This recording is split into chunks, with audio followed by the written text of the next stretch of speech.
뼈이식 수술을 추천, 비추천한다고 말씀드린다면 추천, 비추천이라기보다는 해야 되는 것엔 꼭 해야 된다라고 생각하시면 되고요.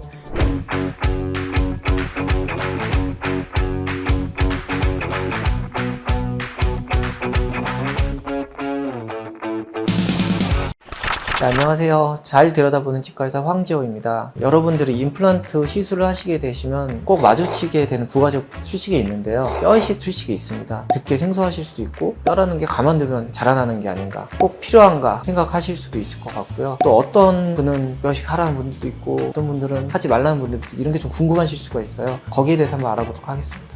이제부터 뼈이식 수술이 어떤 건지에 대해서 먼저 간단하게 설명드리면, 뼈가 필요한 부위에 뼈 이식제를 넣고 그 주위로 이제 뼈가 자라나게 하는 걸 좀 유도하는 수식이라고 보시면 되는데요. 이식술 이러니까 막 신장, 간 이식 이런 것처럼 너무 큰 수술은 아니고 자그마한 부위에 뼈를 잘 자라게 하는 출식이라고 생각하시면 됩니다. 공간을 어느 정도 유지를 하고 있으면 뼈가 자라 들어와요. 이제는 이제 살이 덮고 있다 보니까 살이 자라는 속도랑 뼈가 자라는 속도를 비교하면 당연히 살이 자라는 속도가 훨씬 빠르거든요. 그래서 보통은 뼈이식이 많이 필요한 부위에는 뼈 이식제를 넣어서 공간을 유지시켜 놓고 거기 살이 들어오지 못하도록 차단막이라는 걸 대게 됩니다. 연조직들은 들어오지 못하고 뼈이식만 이렇게 자라나게 돼서 뼈가 결국에 되는 이런 수식이라고 보시면 됩니다.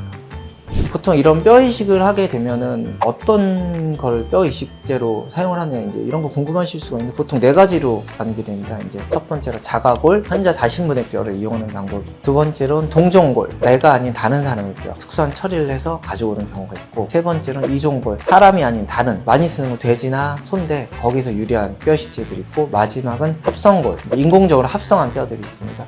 장단점들이 있어요. 다 가장 좋은 건 사실 어떻게 보면 자가골일 수도 있지만 많이 필요한 데서는 딴 데서 떼어내야 되고, 그 자가골은 좀 잘 녹고 이런 단점들이 있고, 또 동종골 같은 경우에는 또 동종골대로, 이종골 같은 이종골대로 다 있고, 또 합성골도 합성골대로 장단점들이 꽤 많기 때문에 부위나 상황에 따라서 의사들이 직접 선택을 해서 그 부위에 맞는 뼈를 선택을 하게 됩니다.